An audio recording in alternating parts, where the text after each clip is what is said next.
Good morning, people of the future. It is 9:45 a.m., December 12th, 2097. Here on our home of Alpha Centauri, I'm Radio Rick. Today we have a treat for you all. The setting is Earth, 2067. Approximately a year and a half into the beta primal norovirus, wiped out 5 billion people. The virus, when symptoms were fully present, caused people to take on rather a murderous rage, leading to the virus to be eventually dubbed the zombie virus. Humanity seemed without hope until a group of scientists found a way to travel across the universe, eventually setting on our new home, Alpha Centauri. Our trip back in time today is brought to us by a podcast we had access to in our archives here at the New Earth Broadcasting Center. When humanity had too much time in our hands, not trying to rebuild civilization, podcasts were a way for people who had nothing to say nothing at all. This is a podcast from Earth in 2067. We go now to the bunker of one man, Nick Fresh, as he gives us a fresh perspective on what life is like during the virus. And folks, fair warning, I did not listen to this beforehand, so we are listening to it together. For New Earth Broadcasting, you are listening to 104.7, your home for entertainment, news, and historical information.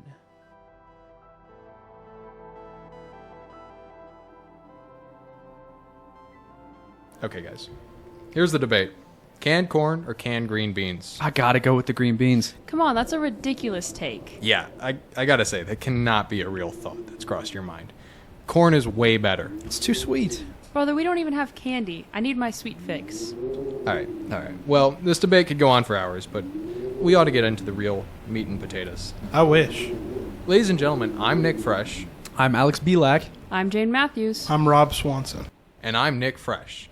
Welcome to the In the Bunker podcast, the only podcast that extensively covers the Rage Mind virus pandemic. Probably. Today we have a very special guest, Dr. Ryan Kennedy. Now, he's someone that I've often referenced on the pod, and Dr. Kennedy is the world's leading expert on the Rage virus, according to his 600,000 subscribers on YouTube. He traveled the Badlands roughly 500 miles today to be here from St. Louis, Missouri. Dr. Kennedy, thank you for being here. Thank you for having me. Dr. Kennedy, before we get started, settle something first, please. Canned green beans or canned corn? Well, gang, unpopular take. Canned carrots. What? No way. That is so chopped, dude. What? Nah, canned carrots, that's just science. All right. Well, Dr. Kennedy, like I said, thank you for being here. How was your trek? Well, it was long and cold, but boy, am I glad to have made it. It's been a dream of mine to be on the In the Bunker podcast. Well, it's an honor to have you. Now, I know one thing this show has extensively covered is the origins of the virus, but Dr. Kennedy, we're such big fans of yours on this show. Could you please give us a recap of how it all started? Well, Nick, we have to go back in time to the war to end all wars, World War III. I'm not going to recap the war because we all know how it went down, but basically, Russia started deploying horrible AI-powered bots called ice crawlers. These things were terrifying, and they could mimic the voices of soldiers' loved ones. Oh, man. These bots simply left troops terrified and traumatized. Listen to these statistics, Nick. 1 in 3 soldiers lost the ability to sleep in dark rooms, and 1 in 4 developed PTSD that caused them to become extremely violent. Wow, man, so people were really messed up. That's right. So, Dr. Kennedy, I'm going to turn this next part of the interview over to Jane here. Jane is someone that I consider to be an expert in the field of neuroscience, and I think she'll contribute greatly to this next part of the conversation. Jane? Nick, who are you talking about? Oh, Jane. Shoot, did she get up to get water or something? Nick, are you all right, man? Yeah, guys. All right, stop messing with me. Jane must have got up. I'm sorry, doctor. They do this all the time. If you want, I can pause the recording. Rob, could you please get up and go find Jane? Nick, there hasn't been anyone here named Jane. Nick, your friends aren't lying to you. There has only been 4 of us here today, not 5. All right, guys. Wow. You got Dr. Kennedy in on the joke. Very good. Nick, we aren't kidding. Snap out of it. Oh, I guess you're right. I must have been remembering things incorrectly. Jane was killed by a zombie last year. Yeah. I'm sorry, guys. I guess I just haven't gotten over it. I don't know why I'm off today. Hey, it happens. Her death's been hard on all of us. Let's just get back to it. You're right. So anyway, Rob, you're the expert in neuroscience, so go ahead and take over this part of the interview. Yeah.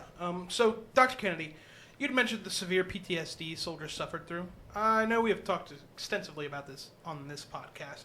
Well, what can you tell us about Next Gen? You boys know your stuff. Well, NextGen was a Swedish company in 2056 who was trying to find a way to reverse the PTSD in soldiers. And they created a serum that eventually mutated into the virus. And long story short, 4.8 billion people are dead. And how did that serum mutate exactly? Well, the government won't release the files, but from my extensive research on NextGen, it all started with their clinical testing. They initially began testing the serum on chimpanzees, and they did see positive results, but they forgot to factor in that these chimps don't have PTSD. And then they started human testing in 2064. Initially, the test showed positive results. However, once someone would have a PTSD flare-up, scientists would note more violent reactions. Pretty soon, the higher-ups at NextGen realized they had really... Well, can I cuss on this? Yeah, that's totally fine. Let's just say they had really effed up. Once the higher-ups at NextGen caught wind of the test going poorly, they tried to bury the whole thing. NextGen has access to a private security team, VolkSec, who they sent into labs to euthanize these patients.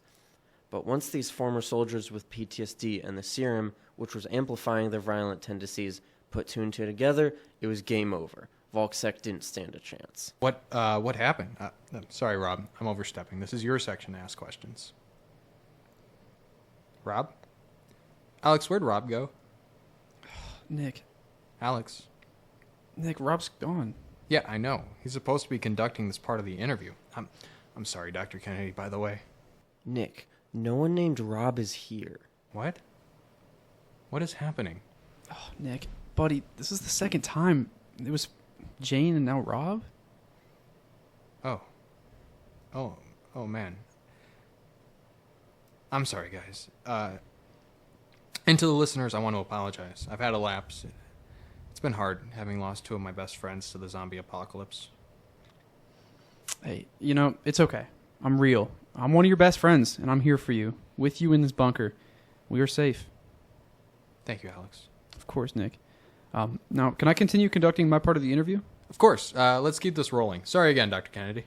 All good, Nick. The apocalypse has been hard on us all. Go ahead. Yeah, so what happened next, Dr. Kennedy? Well, the virus had mutated at that point and was in these former soldiers' systems. They were seemingly unkillable.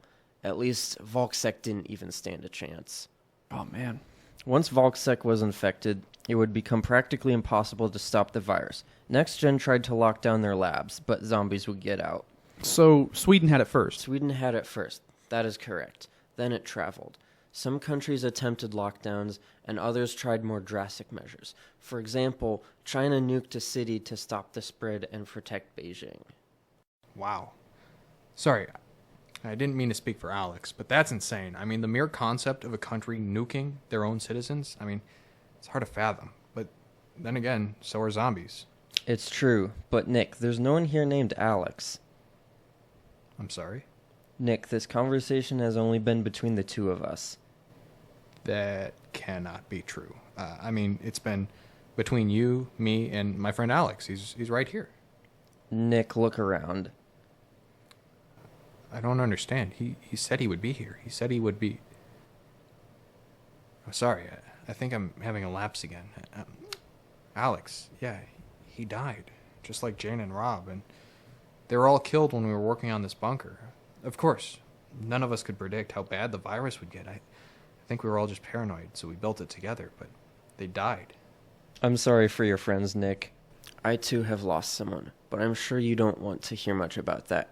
You want me to talk more about the virus? Yeah, if you wouldn't mind. Could you tell me about the symptoms? Well, yeah. Early symptoms include paranoia. So someone building a bunker like this, for example, and then it could sometimes look like schizophrenia and hallucinations before it turns into unbridled rage. Oh, wow. Oftentimes, the infected don't even realize they have been infected. Oh, man. Well, Dr. Kennedy, I didn't want to keep you too long. I guess I have one more question. How was your trek across the Badlands? And, I mean, how'd you get here without being attacked by zombies? I know it's pretty hostile out there, and I was worried you wouldn't be able to make it, and I would be sitting here in front of the microphone by myself, talking to myself. Oh. Oh my, that took a dark turn. Well, just a little slice of life from planet Earth in 2067. Gonna take a quick break and I'll leave you with a cut of music.